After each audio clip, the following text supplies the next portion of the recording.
Om Gurur Brahma Gurur Vishnu Gururdevo Maheshwara Gurureva Param Brahma Tasmai Shri Gurave Namaha Aneka Janma Samprapta Karma Bandhane Atma Jnana Pradhanena Tasmai Shri Gurave Namaha. Namaste everyone. So you're all aware that we have been taking up and discussing interesting and educative experiences and teachings from Swami Vivekananda's life and his teachings also. Today we have a very interesting topic. So today we will see the extreme of the guru-disciple relationship. We have spoken about this, we have heard about it, what it means to be a guru and a disciple, the relationship that exists between them, and in the purest form. So even since time immemorial, we have spoken about this. In India, especially, the guru is seen like a father, a mother, and Swamiji even says that a guru is more than a father, is more than a mother. Father gave me this body, but the guru gave me that spirit. He breathed the spirit into my life.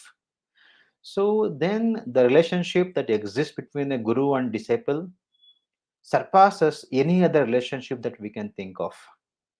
So even in material sciences, we see so much of a wonderful relationship between the guru and disciple. But more so in the spiritual domain, it's quite extraordinary. We have had some great lessons from the past. You see Sandipani and Krishna, we see Drona and Arjuna. How Arjuna was more dear to Drona than his own son Ashwatthama himself in the matter, because he was so dedicated, he was so committed to his guru. So the guru was always fond of it. And there is one famous Shubhashita in Sanskrit.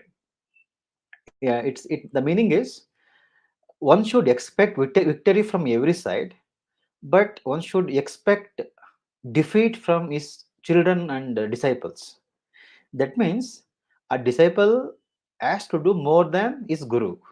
So guru wants that. Guru wants to be better than everybody else, but at the same time he wants that his disciples should do more than him. So we will see this wonderful thing, especially in Vivekananda's and Sri Ramakrishna's life.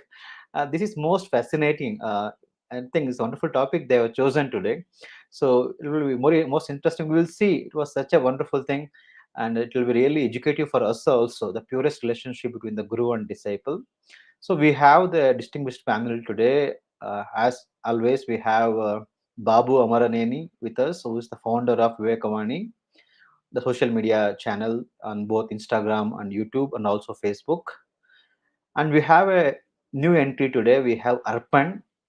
It's great to see him. He's a 10th standard student from West Bengal. And we have Pranit Sagar from Hyderabad, who is completing his graduation. And we have Sachin Thakur from West Bengal, who is the founder of AAA Solutions. We welcome all the panel members, and we also welcome all of you to this show, which should be very enjoyable, and it will have a lot of lessons of learning for us also. So we will start with Pranit Sagar. So you will have something to say for us. Pranit, over to you. Thank you so much, Anam. And my namaskar to panel members and all the viewers. So, as every day, I'm so excited, even today, to speak about this. Even Swami Vivekananda is a little bit cautious whenever he speaks about his master. It's very rare and hard to speak him about his master. There's such a great, tremendous respect towards him. When Swami Vivekananda started this Ramakrishna he didn't use his name, Vivekananda Mutt or Mission. He used Ramakrishna Mutt and Mission. See, the level of maturity and understanding that he's having, even if he keeps any other name, no one used to question him, but it's his vision, that purpose, that it's not mine, it's my master's work I'm doing. So purely surrendered to his master's vision and purpose, and like constantly day and night working for whatever Sri Ramakrishna Paramahamsa said or shared the responsibility to Swamiji. In between, before meeting Sri Ramakrishna Paramahamsa, it was very hard to Swamiji to digest all whatever Sri Ramakrishna Paramahamsa used to say, that you have to do a lot of work and all these things. Swamiji was not ready to do all these things or to take up. But later instance happened, he realized, and then he accepted it wholeheartedly and worked like anything. We all know what happened. So there are so many examples, and in his childhood, Sri Ramakrishna Paramahamsa, it's a story that Sri Ramakrishna Paramahamsa tells to everyone, that go to your home and uh, bring a fistful of rice. So he tells the terms and conditions that no one should see that when you're taking it. So it was very clear with the students, and they all went, and but everyone bought, but Naren didn't bring any this thing. So Sri Ramakrishna Paramahamsa asked him, now why you didn't bring any this thing? Then Swamiji replies, Narendranath replies that, God is always watching me. How can I bring that? Now, Sri Ramakrishna Paramahamsa is like so impressed, and he he's so happy that okay, he understood my purpose. That's why I sent. So that's really amazing test, and Swami Vivekananda, with his maturity and understanding deeper meaning of Vedanta or whatever it may be in the young age, and was able to practice it sincerely. And once Swami Vivekananda tests Sri Ramakrishna Paramahamsa, that is he a real guru, or he's like running for money like every other. Means there are maybe few fake babas or someone, so he just want to test it. So one day, um, he goes to Sri Ramakrishna Paramahamsa's room, and under the bed he keeps some coins just to test it. And uh, he just observed from a corner of the room, and Sri Ramakrishna Paramahamsa comes and tries to take rest on that bed. The moment he lays on the bed, he feels something burning inside. He can't even stay for 1 second. He's like shouting, "It's fire, fire, fire in my body!" Like then Swami Vivekananda got tense, and he comes and says that this is what I just kept it for the test. So Sri Ramakrishna Paramahamsa knows that, and he feels so happy that my Sishya tested me, so that his faith becomes more stronger, that I'm not a such kind of person. So it's not just a like a random mere belief that between Sri Ramakrishna Paramahamsa and Swami Vivekananda, they tested both, like whether they are strong, suitable, worthable, and all these things. After everything, then they started believing and working on that. I think that's the secret, that they become so connected with their intention and thought process, that they continued to work for a long time. And Sri Ramakrishna Paramahamsa, uh, there's an instant that when Swamiji meditates, some snake comes. So Sri Ramakrishna Paramahamsa is somewhere, Swamiji is somewhere, and like Sri Ramakrishna Paramahamsa kicks in his home. Here, Swami Vivekananda come out of from the meditation. So Swami Vivekananda feels that yes, my master saved me. So that realization, and that's something amazing, right? So I really liked it. So it really works, and the conviction that Sri Ramakrishna Paramahamsa has on like Swami Vivekananda, that he knew that Swami Vivekananda is going to come to his Belur Mutt one day. That's why he says that please come again and again. You have a lot of responsibility to do and all these things. So yes, I think that's what I want to share about these things. The relation between a guru and Sishya is always there from ancient time. In Gurukulas, mainly we used to see it. Huge respect to our teachers, and it's great this thing because it has a lot of benefits if we do that. and it's highly recommended, which is missing right now in today's generation. If we see that if any teacher tries to even give a small punishment, we are ready to fight back with them.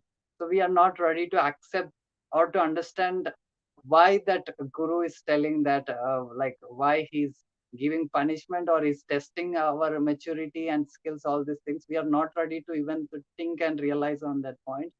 So I think we need to trust the guru, and even guru should trust the student. I think that's what Sri Ramakrishna Paramahamsa and Swami Vivekananda did it. Yes. Thank you so much for listening. Jaram.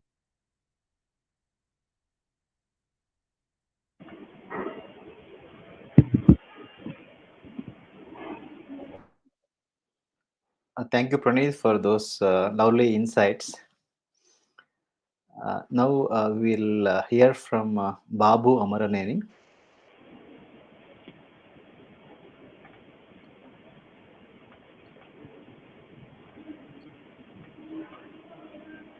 Okay.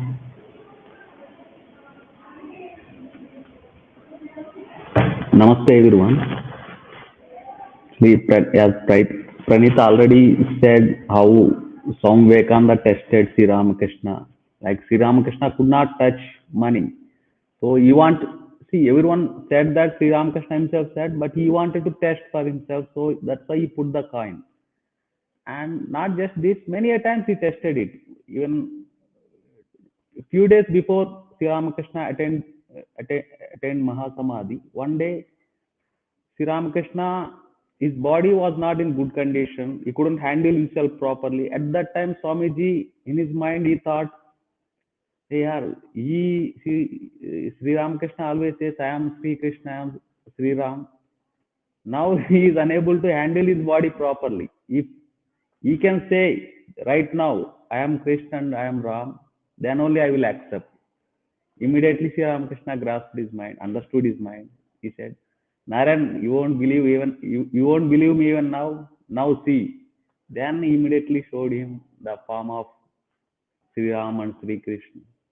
So he tested in all possible ways because truly there was an influence of Western education in him. And Swamiji is a nice blend of both Eastern and he has a feeling of our feeling of the East and the reasoning of the West. So he tested both ways. So and once he said to sister, I think sister Niveta also, I fought with my guru for 16 years, 6 years. As a result, I know every inch in the way of spiritual life. So, and it's not just Swami Vivekananda. Sri Ramakrishna also tested Swami Vivekananda. Like, once Sri Ramakrishna didn't talk to Swami Vivekananda for almost 3 months. But every day he used to go to Sri Ramakrishna and sit in front of him. After 3 months, Sri Ramakrishna asked him, Naran, I'm not talking to you. Still you are coming to meet me every day. What is the reason? He said, Naran, Thakur, you may not like me, but I always like you. So Sri Ramakrishna wanted to test whether this guy will stick to me in unfavorable conditions also. Most of the times when the conditions are not favorable, we try to leave whatever ideal we are pursuing, whatever things we are trying to do. So whether Sri Ramakrishna wanted to see whether Swami Vivekananda stick to me or not. And one instance, Sri Ramakrishna wants to transfer all his powers to Swami Vivekananda. He said, Naran, I want to transfer all my powers to you. Do you want them? Swami Vivekananda said, Thakur, will those things help me to attain God? Sri Ramakrishna said, no, no. Those things won't help you in attaining God. Then he said, then I don't need them. I only want God realization. Similarly, in Brodharanyaka Upanishad also, Yajnavalkya wants to give some portion of his property to Maitreyi. She says, can I realize God with these things? He said, no, no, you can't realize God with these things, but it makes your life comfortable. Then she says, I'm not in need of a comfortable life. I only want God. So she renounced everything. She went to the forest with his husband. So all these tests, whether Sri Ramakrishna tested Swami Vivekananda tested Sri Ramakrishna, we may ask, what is the need? Sri Ramakrishna already knew the purpose for which Swami Vivekananda came to this world. But why all these tests? Why Swami Vivekananda tested him? Sri Ramakrishna tested Swami Vivekananda. This, like, this is if this is for us to all their lives. If you study Swami Vivekananda, Sri Ramakrishna, they are like the commentaries on Upanishads for us to understand their lives and implement them in our life. It is like a manual. Sri Ramakrishna used to say, if I don't practice this, someone asked him, you are already realized, why are you practicing and following all the tithis and all these things? He said, no, it is not for me. If I stop following them, the world stop doing following all those things. So I want to set an example through my life. So all the teachings, it's already there, Vedas, Upanishads, and all the teachings, Bhagavad Gita. In this life, we want to show the path. That's why their lives are like a spiritual manual for us. So they are the practical. If you read them, we know how to do everything. If you Gospel of Sri Ramakrishna or Swamiji's words, in detail, everything, how to overcome stress, how to overcome restlessness.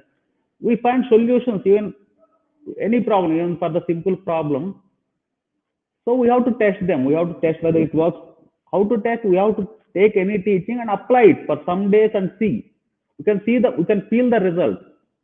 So ultimately, that's the thing. We can, whatever, if you have faith in God, we slowly feel we can see the results. We can feel them. There is, whether the teachings of our Guru working or not, whether the mantra is working or not, others can't say it. But if you truly practice it, we ourselves can testify that whether it works or not. So the only way to understand anything or to testify it is to practice it. So I request everyone to practice, and it is the only key for spiritual life. There is no better thing than the mantra we receive from our Guru. So take that mantra seriously, and as Swami Vivekananda says, Guru-Bhakti will conquer the world. He will do. He will. It is only the power of the Guru. Who is Guru? He is nothing but our Ishta. Who is Ishta? Ishta is nothing but the Brahman. These things one slowly understands through the experience. It's not like in social media we read Aham Brahmasmi, Tattvamasi, Pragnanam Brahma, Ayamatma Brahma. These are the, I think, essence of Vedas. These are the final teachings of the Vedas. But we read them casually on the internet. But once we start practicing these things, then only we understand what they truly mean. And even to understand and experience those teachings, we need the power. Through the mantra, we start to understand all these subtle things. Because these things are beyond our senses. It's like we can other things we can understand with our senses, but these things one can only understand through the power, through the power of the mantra. So I request to take the mantra seriously, whatever we receive from the Guru. That is the ultimate key. I feel there is no other secret.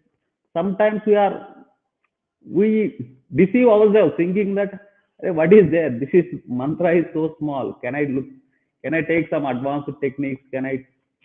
We always look for something because we are used to seeing complicated things and complicated systems. All of a sudden, we receive a mantra and start to think, what is there in it? It is so simple. Its power lies in the practice. It's not how it is and what it is, who gave. We can feel that power, we can gain that power only when we take it, when we apply it. So have the faith in the Guru, Ishta, and all of them finally merges into one. Entire being, our being, Guru, Ishta, Brahman. Ultimately, we realize all those statements. It's not just intellectually understanding them. We can feel it truly through our life experience. The moment we do japa meditation, we can feel them really. Suppose I just tell this example, it just came to my mind. For suppose when we texted someone, like we sent an SMS, he thinks about us, he gets some kind of feeling about us. For suppose we call him on the phone, the experience level is a little higher. Or when he calls, he makes a video call, then the experience level goes to a different level. We feel even more, we can have even more better experience. Or suppose we met him personally, it's not just online interaction. If you met him personally, the experience level goes to even a greater degree. That way, the moment we start to repeat mantra and started having faith, we can experience things even more intensely and experience things that are even more subtle in life. The things we can't, we start to experience things that are beyond our sense, that our senses can't understand. For suppose we can't see things like certain things, we can't small things. That's why we need this special equipment to see these things. And there are things so far away in our universe, so we need telescopes to see these things. So here also we need this mantra and the guru. These are these special equipment, special things. Without these things, we can't experience or we can't feel. So our ancestors, like our rishis, everyone found these equipment. This is the way you have to know these things or to experience this. You have to use these equipment. This is highly scientific. So I only say that it's not just a superstition. There is a lot of science involved in it. The efficiency of it lies in the practice. The moment you practice it, you understand it. The intensity, even more intensity. It's like, as we said, video call and all these things. Then when we meet a person, we feel his presence. Then, like once we start to with the through the power of the mantra, we can feel the presence of the God. That presence we can feel within our body or everywhere. That presence, then we are convinced it's not it's the entire thing. Viswam Vishnu. Earlier we couldn't understand Viswam Vishnu. What is it? How it feels like? We are unable to grasp it because the senses can't see, can't can't experience that. So our senses are so limited; they can only grasp things only to a certain extent. To experience things beyond these senses, we need that special power. That power, Swami Vivekananda says this only. That power can only come from a human interface, from a noble interface. That is Guru. Otherwise, through the books, of course, they are helpful. They are helpful to some extent, but the ultimate power only comes from a human interface, and that is the Guru. And the mantra, and the mantra he gives, that is the key. That is the key to everything. So this is what I want to say. Its importance, the efficiency of it lies in practice. Don't think that this is small mantra. What is in it? All those things, even to Svetaketu, that Tattvamasi, that one thing. But once you practice anything, then we slowly understand. With the faith, there are many stories regarding this faith, but I want to end with this.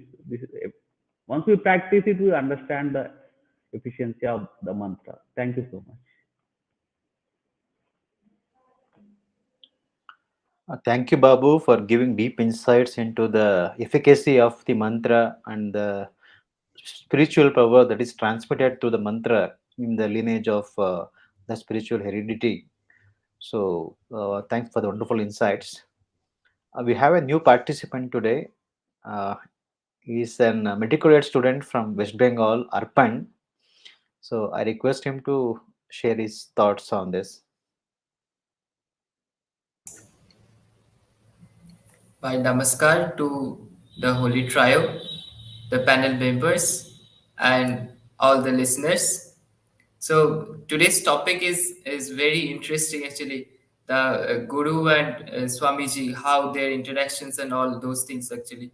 The life of Sri Ramakrishna Paramahansa, we can see that in his childhood, when he was young, he was very keen to make idols out of clay and all those things. When he came to Dakshineswar, and that time Mathura Mohan Biswas, this he was there, present there. So we know about him pretty more in Dakshineswar, what his role was. So one day Thakur was just playing and he made a Shiva idol.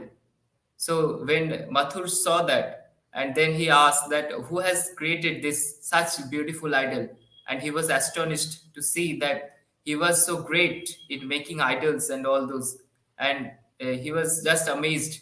So that characteristic of Thakur slowly entered Swamiji later on.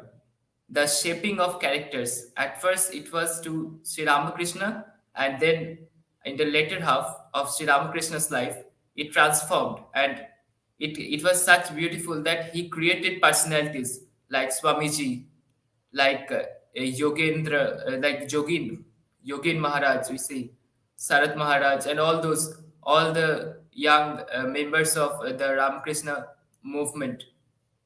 So that characteristic slowly changed Swamiji from such arrogant, such means strong person to a very brave one, such a great sage of India who inspired all of us. His main strength was on the youth. Yesterday we had that talk, so it was also very interesting. So that characteristic slowly changed Swamiji, and Swamiji acquired that from his guru, that Ramakrishna used to say that when you read the text and all those things are written there, but when you squeeze it, you don't get anything out of that. There's only dryness. And what the wet thing or what the sweetness you can get is just from the Guru, the essence of all those texts, what Sri Ramakrishna had and he gave throughout his life, even when he was so much ill and his health was not well, so much he was affected by cancer. So that time also, Naren had so much disbelief actually. He was curious to know whether he is saying lie or he is accurate, he is authentic. So these things actually, and when he was so ill, and that time also he had some queries like, is he really saying the truth or he's lying? So then Thakur realized that, and he said that still you have disbelief on me, still you don't believe me. And then Naren burst out into crying. And the first day when they met at Suren Mitra's house, the Naren came for singing that a song, Mono Chalo Nijo Niketane. This is a Bengali song. Naren sang that, and Thakur was just stupefied to listen that. He asked later on that, you please come to Dakshineswar. He was so eager. His means from the very core of his heart, he understood just at the first sight of Vivekananda. That time he was Naren, that you come to Dakshineswar. Later on he came. So after some words or like that, Naren came out of the room. He called Ramakrishna, called Naren out of the room, and Ramakrishna hold Naren's hand so tightly, like just like the loving mother, and just started crying. That's like, why are you so late to come to me? Why are you so late to come to me? You should have came before. So that much love and affection there was between Guru and Swamiji. And then Swamiji promised that, okay, you don't worry, I'll be there, I'll come later on. And only then Ramakrishna stopped crying. And then he fed some sweets to Naren, that okay, you take the sweets. And just like how mother adorns us like our own mother, he has fed him Naren, and slowly, just gradual changes occurred to Naren. He was so curious to know Brahman, the truth. That's why he went to the Brahmo Samaj. That time it was thus Devendranath Tagore's Samaj and Keshav Chandra Sen's that society of Brahman. They used to meditate on the Nirakara, or the formless Brahman. They used to realize that. So Naren was one of them. He was very much a strong young man, and along with him, Swami Brahmananda. Later on, he was Rakhal Chandra Ghosh. So Naren and Rakhal, they were so good and so great fellow, and later on they were Swami Brahmananda and Swamiji Maharaj, just by the touch of Sri Ramakrishna. So we can see great changes. And as a drunkard man like Suren Mitra changed so greatly by the touch of Sri Ramakrishna. And also Naren. Naren was so much brave, so much endeavor he had, that he had changed the whole world. He has shown to the US, means Americans, that this is a power of Indian spirituality, and what he gained, the brahmacharya power, the power of brahmacharya, and all the knowledge he gained from Sri Ramakrishna's touch and Sri Ramakrishna's vision. When, when just before a few days of Samadhi, Mahasamadhi of Sri Ramakrishna, he has touched Naren and gave him everything, means whatever he had, and he said that now I am the poorest one. I have gave you everything what I had. So that was the affection. Naren was made so greatly, like the milk of lion cannot be kept in the soil pot, means the earthen pot. It breaks. That is so hot. That's why Ramakrishna, he had made Naren like the a pot of a stone, is very nicely engraved with stone, so that when he keeps something like the milk of the lion, it doesn't break up in pieces. So that great personality was Ramakrishna and Swamiji. Swamiji was so great. Adhara. Adhara means a space where everything can be stored and where everything Ramakrishna can give. The spiritual power he gained throughout the 50 years of his life. He lived very short life of 50 years. Sri Ramakrishna, before death, he gave everything to to Swamiji. So, and that power he used to change everyone. That power he used to to make a roar like lion in the world. That was the power.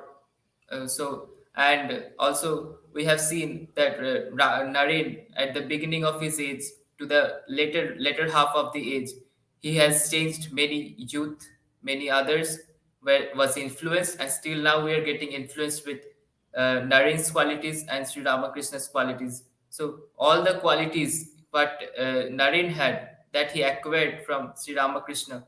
Ramakrishna later on said, like Naren was one from the Saptarishis, the seven stars of the sky. He was one. He came on this earth to do the tasks of Sri Ramakrishna. When the task of him would be finished, then he would return to the Lord, that is Ramakrishna, Paramahansa. So that was actually done. And he also said that when he will come to know what actually Naren is, then after a few days he will go away. That time it will be the end of his task on this planet. That actually happened when Naren came to know it. We have seen in the lives, in the books, it's written nicely that when Naren came to know what his actual form was, after that, after a few days or after a few months, he passed away. So that was the power. Later on, he changed, and in this Guru Shishya Parampara, this Guru and Shishya, Holy Mother had also a very great role. He had strong faith in Naren, like Thakur.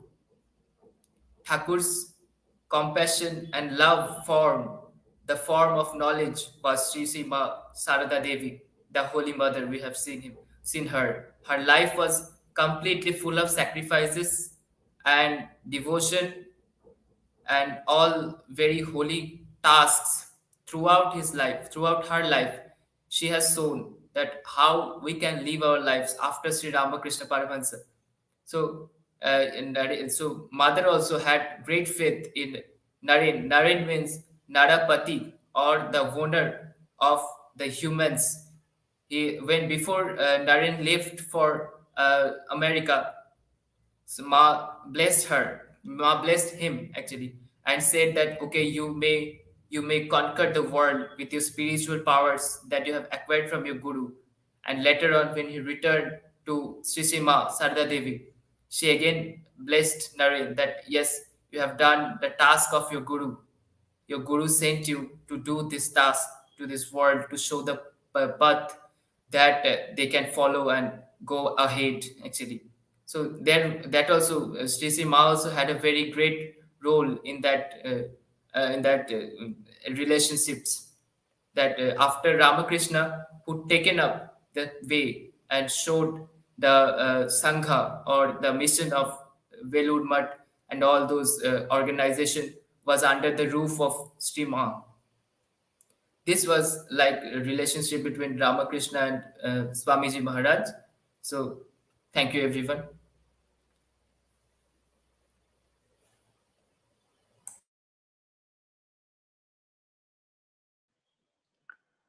Thank you, Arpan. It was so nice listening to you. At such an young age, you read so much, and you're quite extempore. You have spoken these things.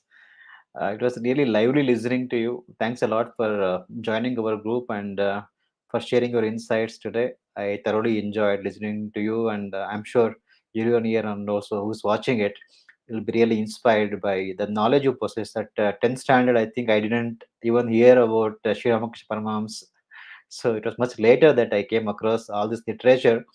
So it's so wonderful to know that you have read so much. So you can actually talk for hours, I'm sure. Opportunities will come in the future. Thanks a lot for joining us today. Now, may I request Sachin Takarji to shed some light on this topic?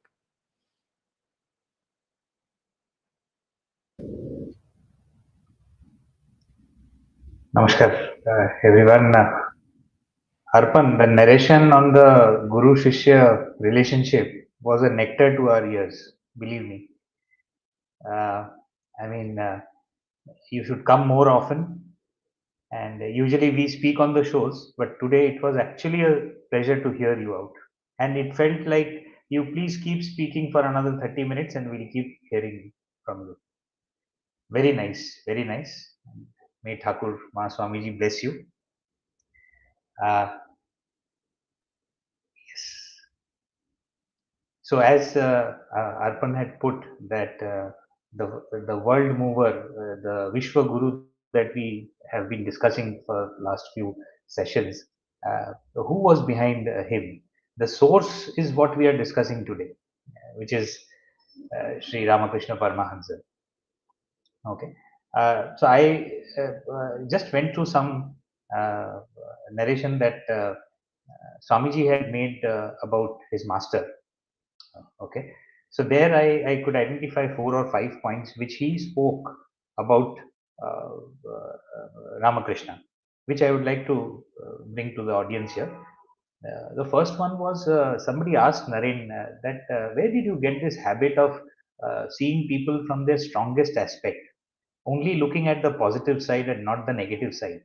Where did you develop this habit from? So his answer was it must have been in the teachings of Sri Ramakrishna. Okay, he actually taught us not to criticize anyone, not to bring down or look down upon someone.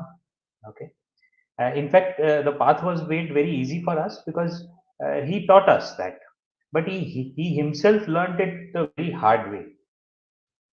How? If he wanted to become something, he actually used to eat, dress, take initiation, use his or her language, okay, of the people whom he wanted to understand. So, never ever in India there was anybody who actually became a Christian and a Mohammedan and Vaishnav turn by turn. By doing that, what happened was he understood the strength of each religion, the strength of each sect. Okay, which is why it was his habit to look at everybody from a strong aspect and not point out somebody's weakest link. Okay, so that is one I think legacy that Swamiji also carried forward, where he always encouraged people and never discouraged people, never looked down upon someone. The other second one that Swamiji spoke was that Thakur would always encourage even those whom we considered worthless people. So we were at times surprised that why is Thakur giving so much importance to them, or why, he's a worthless chap. Why spend so much time about? But spending time with that person or encouraging them changed the very course of their lives. And Thakur never destroyed anyone's special inclinations. Uh, each person has its own inclination, so he never ever destroyed their special inclinations. Rather, he gave words of encouragement and hope to them. And the result was that the most degraded person, okay, got lifted up in Thakur's company. These are may not be in inverted commas, but these are the expressions of Swamiji about his Guru. And we all know that the entire world was calling Thakur mad. Okay, পাগল হয়ে গেছে ছেলেটা. Especially the ways and the methods that he used to follow at Dakshineshwar. So when Thakur heard that, he said that, Baba, the whole world is a lunatic asylum. সবাই পাগল. Everybody is a pagal. Somebody mad for worldly love, somebody for name, fame, somebody for money. I am mad for love. I am mad for God. I am mad after God. And so be it. I am happy the way I am. Let me be mad behind God. Okay. Also, Thakur did not like any kind of lukewarmness in spiritual attainment. I mean, when we think that, oh, entire life is left for us, what is the hurry? We will go step by step. Okay. We'll relax a little bit and then go. He did not like that. He was saying that please do not waste your life. If you have understood something, if you understood that this is something good, please follow it and be fast on that. Which is why one reason why Swamiji attained so much at a young age. I mean, these were all, as Arpan said, transmitted from Thakur. While definitely Swamiji had that capability to take such teachings, but it all came up from Thakur. The last part, which is a very interesting part, and it is coming from Avatara Varishtaya. It is coming from Avatara Varishtaya. He says that as long as I live, so long do I learn. If I stop learning, I am dead that day. Ramakrishna Paramahansa telling this. Can you imagine? Okay, so there is no end of learning, and therefore you can learn from any and everybody in this world. And which is why he propagated Joto Mot Toto Pot, perhaps a widest kind of religious teaching that we have ever heard. And here I would like to just conclude with a paragraph that Swamiji has said about Thakur, and I would not put it, spoil it by putting it in my words. I would want to just read it out.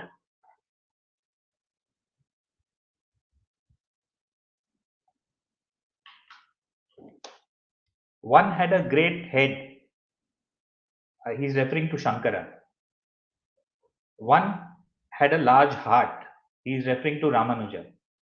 And the time was ripe for one to be born, the embodiment of both this head and heart. The time was ripe for one to be born who in one body would have the brilliant intellect of Shankara and the wonderfully expansive, infinite heart of Chaitanya. One who would see in every sect the same spirit working, the same God. One who would see God in every being. One whose heart would weep for the poor, for the weak, for the outcast, for the downtrodden, for everyone in this world, inside India or outside India. And at the same time, whose grand, brilliant intellect would conceive of such noble thoughts as would harmonize all conflicting sects, not only in India but outside of India, and bring a marvelous harmony, the universal religion of head and heart, into existence. Such a man was born, and I had the good fortune to sit at his feet for years. I mean, what Swamiji has given is a synopsis of what Thakur stood for, and I think if Shishya has understand his Guru, I mean, then the relationship of Guru and Shishya is fructified. And as I think Babu mentioned, that every Guru wishes that his Shishya should do more than what he has achieved. So, with that, I would like to conclude my talk. Thank you so much, Navina brother, for giving me a chance.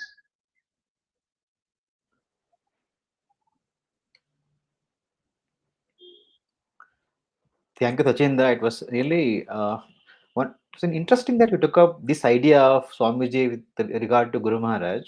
That is, he said in some places like this particular quality might have come from Sri Ramakrishna himself. That is, seeing the good in everyone, and then the particularly what you said about we calling somebody as hopeless. So this is what Vivekananda he specifically mentions this point, saying that you should never call our children as worthless or he cannot improve and all that stuff. Instead of that, if we give them the words of encouragement, they are bound to improve over time. So, I mean, by criticizing or condemning anybody, we are not going to help him or help ourselves or help society also. So Swamiji, I mean, these are wonderful things because we see in every family, schools, colleges, there is almost like a mania to outcast or decry or ignore children who are weak, who are sort of slow in learning. It's almost like one mad rush is there. Somebody is foolish. If everybody start telling he's fool, he's a fool, they destroy him and they destroy their own moral lives also. So, and we set a very bad example for the whole human race by doing that. But instead of that, as you wonderfully took up that particular idea, as Swamiji actually spoke about it, if we speak the words of encouragement to our children, they're bound to improve over time. So, and also another point I think just want to add to that.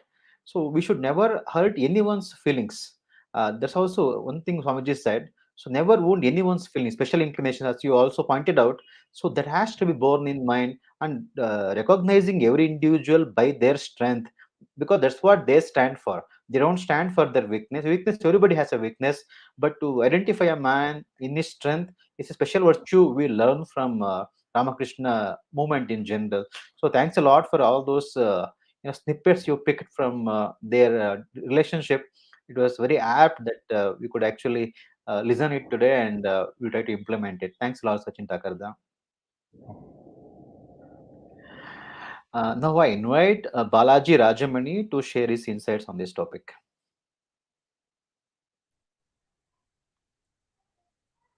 Salutations to Divine Mother Kali. Salutations to Story Trio. Namaste, everyone. Thank you, Navina brother, for giving the opportunity. And namaste, all the panel members here. And about this, some meetings are really God destined. They happen for a purpose. They happen for a mission. God would have decided this meeting should happen for a great thing to happen on earth, because He would have decided that a great mission is going to happen. Something great is going to happen. Some spiritual light is going to spread. So I had to make this meeting happen. Such a meeting was that which happened between Sri Ramakrishna and Swami Vivekananda. Even before the birth of Swami Vivekananda, even before Sri Ramakrishna, this meeting has been decided that Swami Vivekananda will take the spiritual power of Sri Ramakrishna and he will conquer the world with his Vedantic knowledge. That we, as Arpan already told you, shared this. Sri Ramakrishna, once Swami Vivekananda said that Sri Ramakrishna used to mold the minds like lump of clay. If you go before him, he will just mold your mind. He knows your state of mind. He will just mold you accordingly. So whatever form he wishes to mold you into, he can do that. He had such a power. He can read anybody. It was very easy. But when it came to Naren, Sri Ramakrishna had that extraordinary love for him, which nobody could explain, because there are many disciples around him. In fact, Rakal Maharaja, Swami Brahmananda, in fact, he called him a spiritual son. But still, Naren was much closer to Ramakrishna. He carried forward Sri Ramakrishna teaching. Still, Swami Vivekananda, Brahmananda had great relationship. They were very good friends. They respected each other. But still, Naren was always closer to Sri Ramakrishna. No one could explain why it was. Even on the third meeting, when Naren said, everything you see, the God, and these are fragments of imagination. I don't believe it. Sri Ramakrishna said, yes, come closer to me. When he got closer, he just kept his foot on his chest. That very moment, Naren felt that he is dying.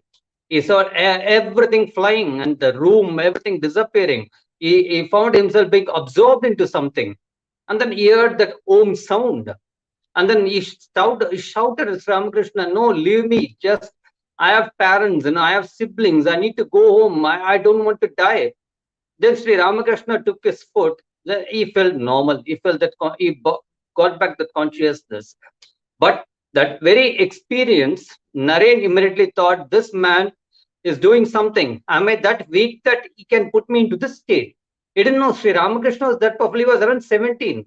But he thought Sri Ramakrishna is putting into hypnotizing him. He's getting hypnotized. But he didn't know it was the power of Sri Ramakrishna. Swami Vivekananda used to say, Guru is such a one who can transform you with a single touch. A guru, real guru transforms you with a single touch. He can give you the divine experience, a samadhi experience. And guru, when he says don't sin, you can't sin anymore. You can't sin anymore. We saw that with Girish Ghosh. Sri Ramakrishna asked him not to drink. He couldn't do that because that's the Swami Vivekananda is such a guru, and Sri Ramakrishna was such a guru. And when later once Swami Brahmananda asked Swami Vivekananda, why can't you write the biography of Sri Ramakrishna? And Swami Vivekananda said, I could not do that. When I think of him, tears flow through my eyes. It was his love. I can't do anything. See, when you get the supreme state of bhakti, it leads you to know, when you think of it, Ishta, whatever God, your Krishna, Rama, or Mother Kali, you will get the tears in your eyes because the love overflows through your tears. So Swami Vivekananda asked that sort of love towards Sri Ramakrishna. And what made him to have such a sort of love? It was love of Sri Ramakrishna towards him. On many instances, Sri Ramakrishna, Swami Vivekananda used to be very, he was very aggressive person. He was he was a lion of a man. So he used to be, sometimes so aggressive. He talks so, it will appear like rude to others. Many disciples said Swami to Ramakrishna, see, he's little rude. Ramakrishna said, he's not rude. That's his manliness. I love his manliness. He's manly towards me. And he always had a special concern for Naren. There was a time when Naren could not go to Dakshineshwar to meet Sri Ramakrishna. He himself will go there taking Azra with him to check if Naren is okay. So he has never done that towards anybody. You will go to his house and see if Naren is okay. Once he got to know that there is some marriage plans going on for Naren, he immediately went to Naren's house and said to Naren, you see, you are born for a purpose. If you practice brahmacharya, that will lead to God's vision you have been asking for. So try to do that. And actually, Naren's grandmother was still upset saying Ramakrishna coming telling this, but Sri Ramakrishna had to do that, because there was a mission for Naren. Sri Ramakrishna knew that, and even he had a vision where Sri Ramakrishna saw himself as one of the a divine child that came and came towards one of the Saptarishi and said, now we got to go.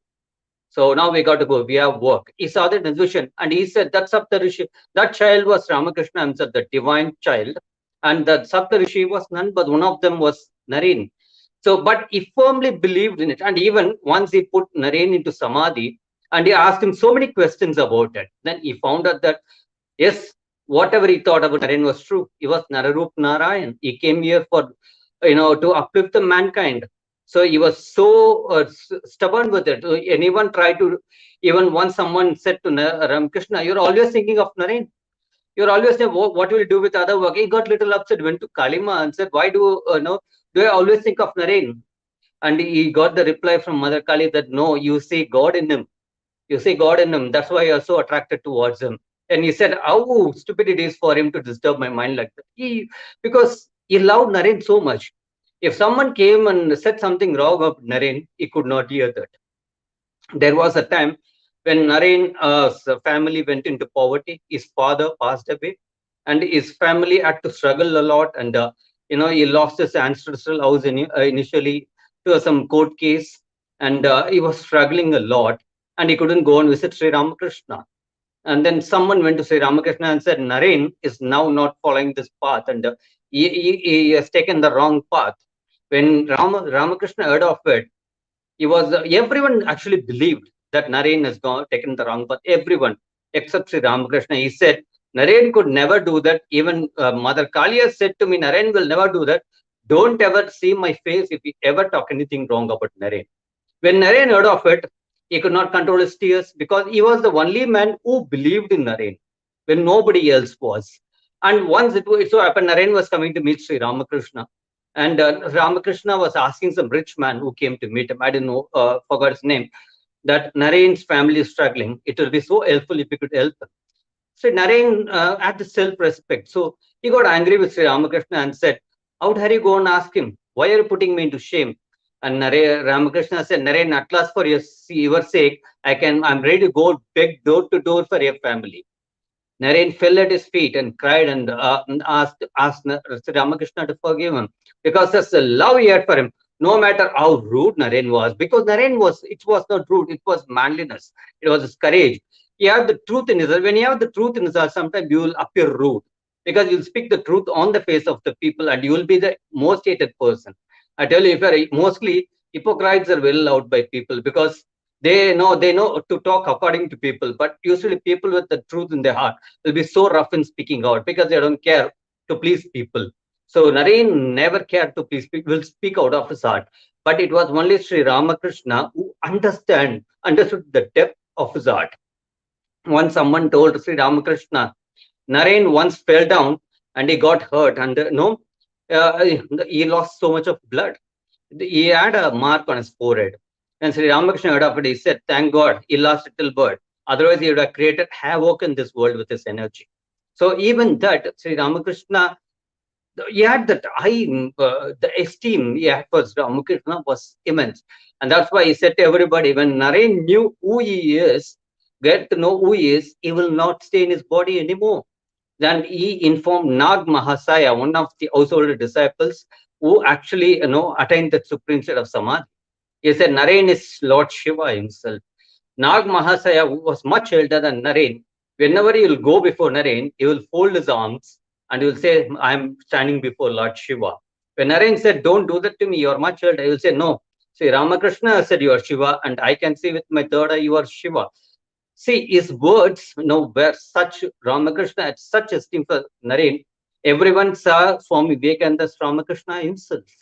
That's the Guru do. Guru will always want his disciple, to be like him. So once a disciple fell at Swami Vivekananda's feet, he just for fun, Swami Vivekananda asked, what are you doing? Why are you falling at my feet? You shouldn't do that, right?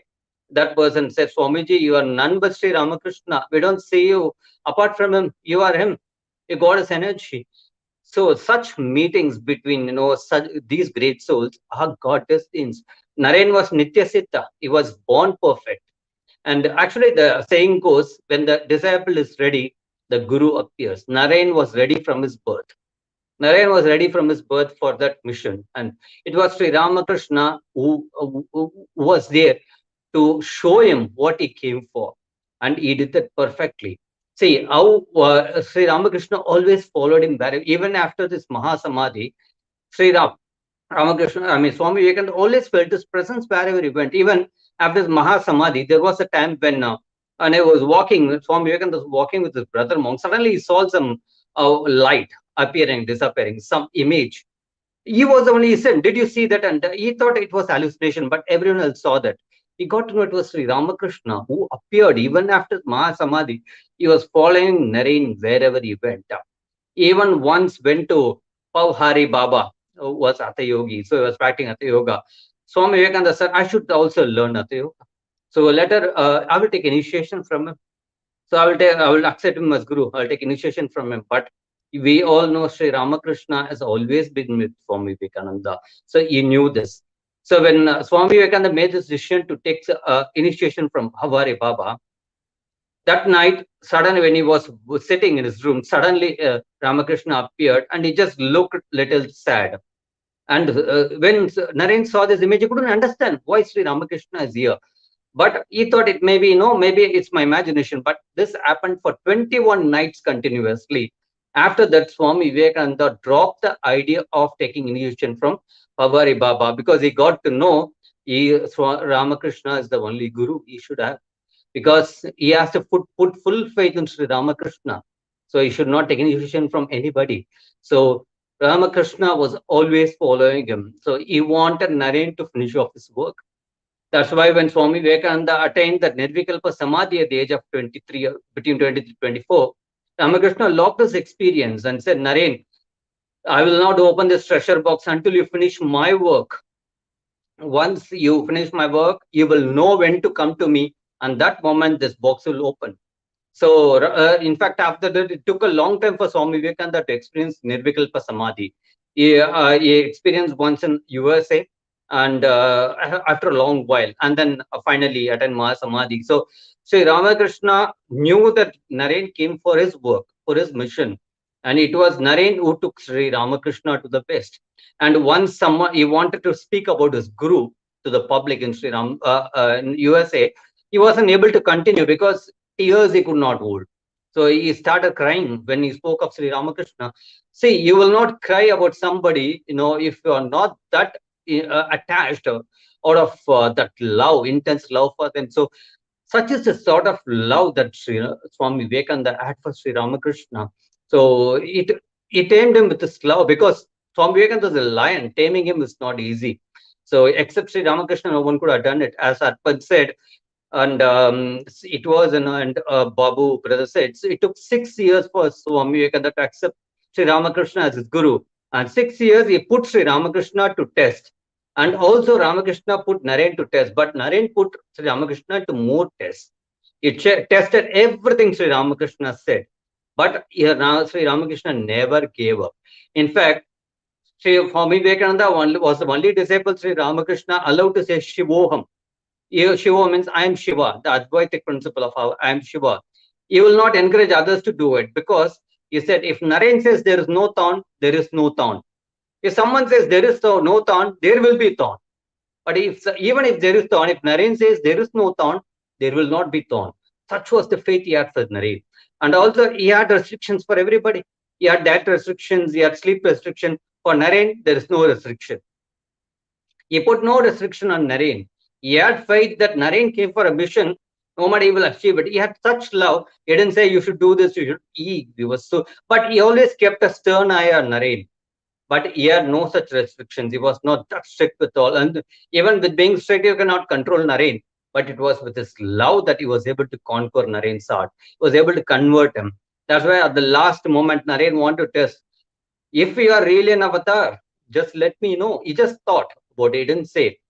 And the very moment Sri Ramakrishna said, it was same Sri Rama and Krishna who appeared now in this body as Sri Ramakrishna. So it was a confirmation, but he never allowed anyone to preach Ramakrishna as an avatara. But he got to know, he got the confirmation he was. So it was the relationship they had between. And it was for a mission that was arranged before the meeting. And then the mission was extraordinarily accomplished by the Divine Mother of the Universe. She has planned it. And though, whenever Sri Ramakrishna had doubt about Naren, he'll go to Divine Mother, says, Mother, Naren is not coming to meet me. Please make some arrangement. He could not bear the separation, of Naren. If he didn't come to meet him, he would not be able to control himself. Say, I want to meet Naren right now.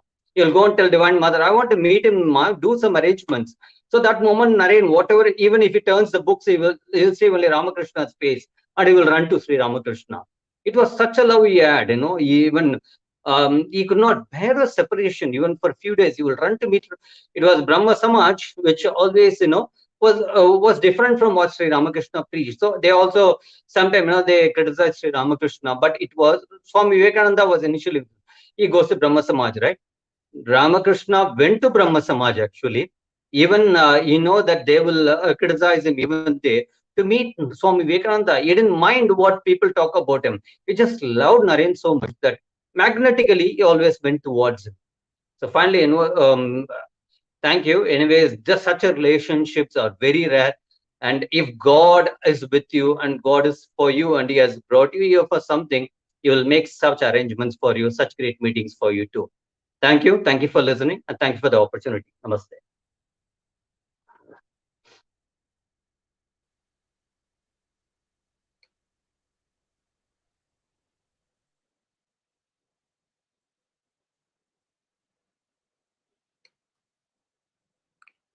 Thanks a lot, Balaji. It was almost going through My pleasure. those. It was almost taking us through all those old incidents that Mhm. happened between Thakur and Swamiji, and also shedding light on the wonderful relationship they had. So it was almost like coming in front of our eyes, and with such Thank you. a beautifully presented talk. So most of the speakers have covered about the relationship between Swamiji and Sri Thakur. I would like to add a couple of things as a summary, basically. As I said earlier, the purest form of any relationship can be seen between the guru and the disciple. And Bhagavan Sri Ramakrishna and his disciple Swami Vivekananda, in them we see this manifested fully. Whatever we can conceive of in any relationship, especially of a guru and a disciple, you cannot really stretch it further than what we can see in the lives of these two great people. And one very important thing for us to know is that both Sri Ramakrishna and Swami Vivekananda had one purpose in mind, and that was to do good to the world. So that's the common thing, the realization of God and then doing good to the world. So this is what brings them together. And Swamiji, he was highly influenced by Buddha and his teaching Bahujana Ithaya cha, Bahujana Sukhaya cha. And then, as Balaji also mentioned, I think Sachin Thakur mentioned this also, that when he said that one was required who had the intellect of Shankara and the heart of Ramanuja, or even Chaitanya Mahaprabhu for that matter. So all these people, they had one purpose in mind, and that is to do good to the world. So Swamiji himself was such a great man, and then we see from his early childhood how he wanted to help everybody. He could give everything in his house. That was magnified to the utmost. And there was a time when Swamiji perhaps thought that getting self-realization is the highest goal of life, and let me get that and let me not do anything else. So that's why he asked Sri Ramakrishna Paramahamsa once, I want that Nirvikalpa Samadhi, which was pointed out by Balaji already. And Sri Ramakrishna gave him that experience once. Then he asked him again, I want to be immersed in it. I don't want to come out of that Nirvikalpa Samadhi. I want to stay there. Only sometimes come and take the food and again go back to Nirvikalpa Samadhi. So then Sri Ramakrishna then reminds him, no, that is very poor. That's very cheap of you. How can you think like a small-minded man? I am hoping that you will become like a big banyan tree, which will give shelter to millions of beings. Then Swamiji felt ashamed. Then he realized, yes, I was becoming too selfish. So, but my life is not for my own happiness. I have to become like a banyan. You see the shaping of Swami Vivekananda by his guru.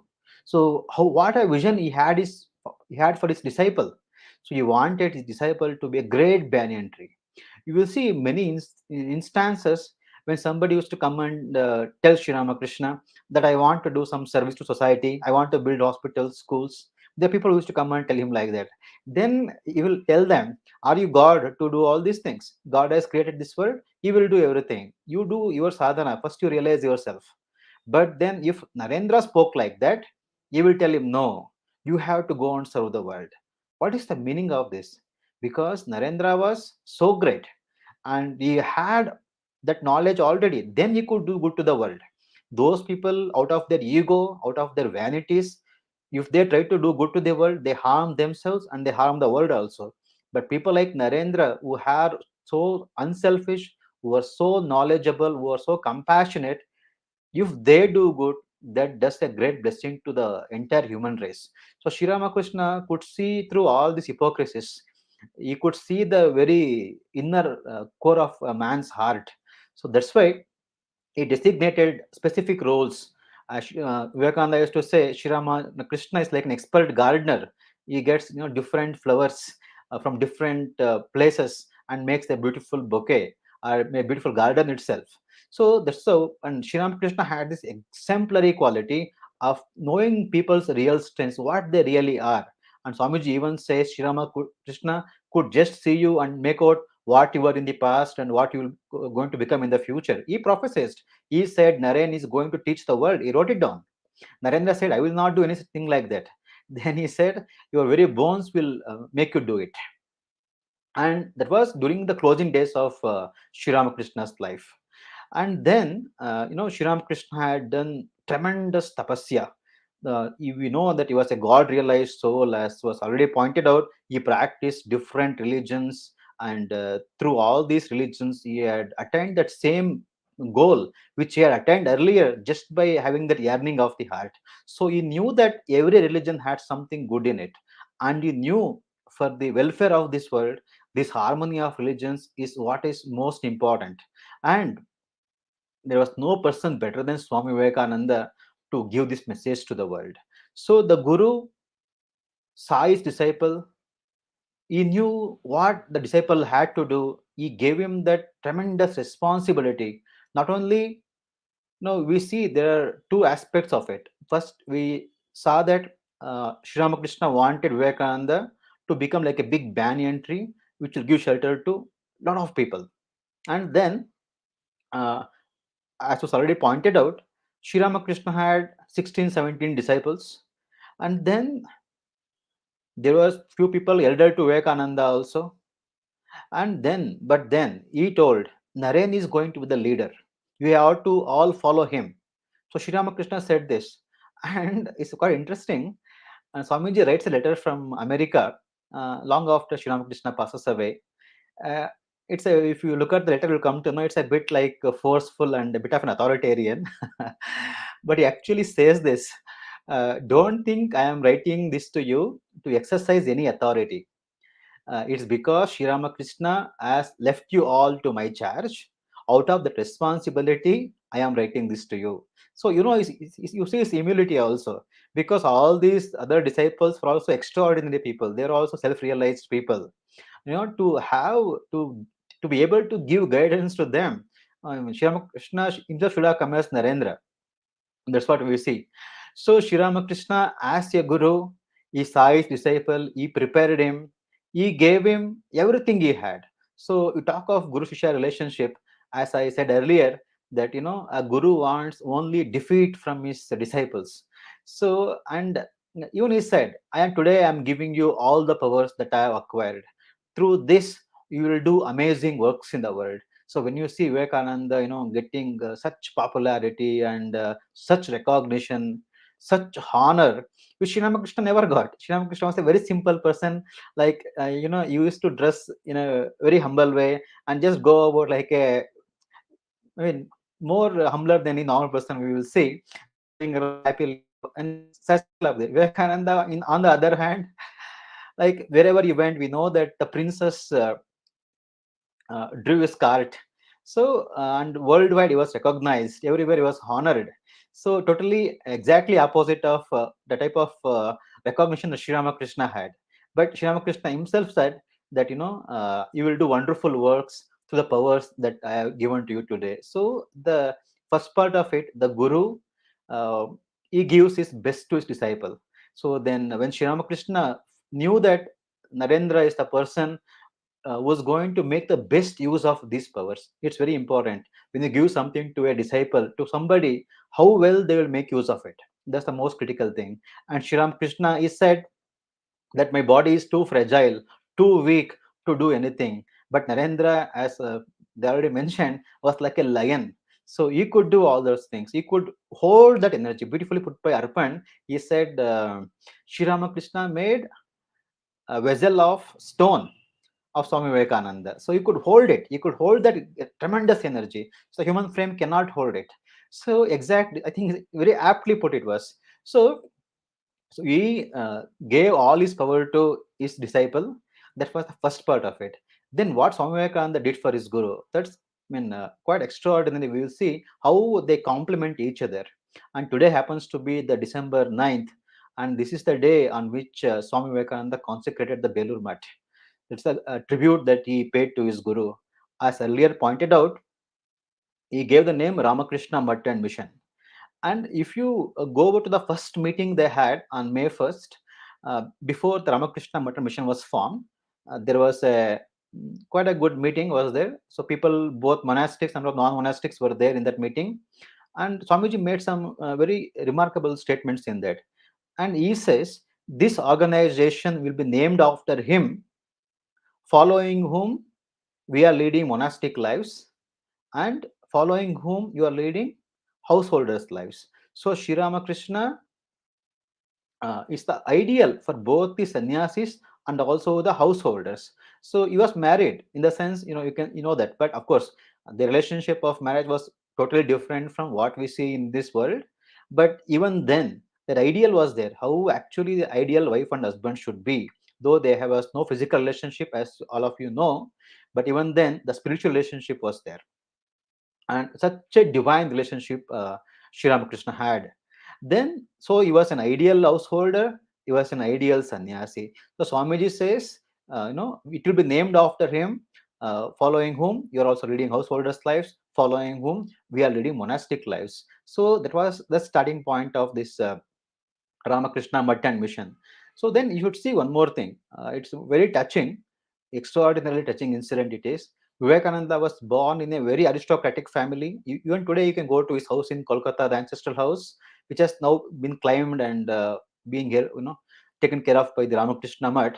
So you go to his house. He was born in a very rich family, and he had all the comforts. But one fine day, his father passed away, and his father was quite generous and bit extravagant. So they had debts to pay, and the relatives, they wanted to take advantage of the situation. So they forced Narendra and his family out of the house. And this was the time when there was nothing to eat. Literally, there was nothing to eat in their house. At the same time, Sri Ramakrishna also passed away. So Narendra actually says how difficult it was. So on the one hand, he was the, as he says, one capable member who could earn bread for his family. And then here Sri Ramakrishna has passed away. He has given charge of those 16 disciples to Narendra, and he wants Narendra to do good to the world. And very importantly, he wanted to spread the message of harmony for the welfare of the world. So the entire world, Sri Ramakrishna could foresee how badly it was in need of this message of harmony, and also the direction to each individual. That is, we have to realize ourselves. The goal of life is God realization or self realization. So these two things were to be done very forcefully. We have read and heard of all this, but it has been mostly some kind of a theoretical thing we have read. But when Sri Ramakrishna came, he declared very prophetically, saying that the only goal of life is God realization. So how many times we hear it, we are not convinced about it. Still we do not commit to God totally. And then bringing about a harmony in this world, giving the world a strong philosophical basis, bringing the world together. So this was the responsibility Narendra had. He had from his guru. Then here his sisters were struggling, his brother was struggling, his mother was struggling. Then, and he was just out of his graduation. Think about that state of mind he had to go through. He says that the great message that Sri Ramakrishna came to give to this world would be lost if I do not renounce this world. So uh, he says in his own forceful language, the bleeding heart has to be plucked out and placed on the altar. Great things are done by great sacrifices only. Swamiji says this, and he did that. So he renounced his own family even during the most critical times, and he gives the reason. Suppose my family members, three or four of them, if they die of hunger, it is okay, because the message of Sri Ramakrishna is going to save the world for generation after generations. So that's an extraordinary commitment to one's guru. So we are all committed to our gurus. We have seen that, but to our convenience. When it comes to a matter of extreme self-sacrifice, sacrifice of our own family members, that stops there. But so in Swamiji's case, we see that though he loved his mother just like anything, he was very fond of his mother, but even that love was lessened compared to the love he had for his guru and the mission he came for. So, love for his guru and also the compassion for the world. So these two things we see in Vivekananda, and he renounced the world and he dedicated his entire life to spread that message of Sri Ramakrishna to the world. So we see on one hand Bhagwan Sri Ramakrishna giving away everything he had, all the powers he had acquired, all the sadhana tapasya he had done to his disciple, and in turn the disciple sacrificing his entire life. How many hardships he has went through, Vivekananda. If you we all know, he's standing strong and giving wonderful lectures, princess talking to him, the drawing his card. Those things are very glamorous on the outside. That's fine. He had that. At the same time, he also underwent tremendous difficulties, which we cannot imagine. He was without food for days together. He has walked on foot for months together, or years together rather, and he has slept on the roadside. He has slept under the trees, and he has gone to a foreign country. There he was totally outcasted. In the early days he was not accepted to their community. Even after he became popular, so many scandals were spoken about him, yet he endured them all for the sake of his guru. So we see these how Sri Ramakrishna gave everything of his to Narendra, and how Narendra gave everything he had to his guru. But both of them, we should see one thing that separates many other relationships, is that both of them were centered on God and centered in the well-being of the human race. There could be some gurus, even the thieves have gurus. They teach everything how to steal to their chelas. The chelas will go and steal. So that doesn't make a relationship so beautiful. There's no point in it. We see that every guru want to teach something to his disciple, and they teach well. But that is not the thing. So thing is, what is aimed at? So it's aimed at God realization and also good of the world. So this is what we see. They stand out as the ideal guru and shishya.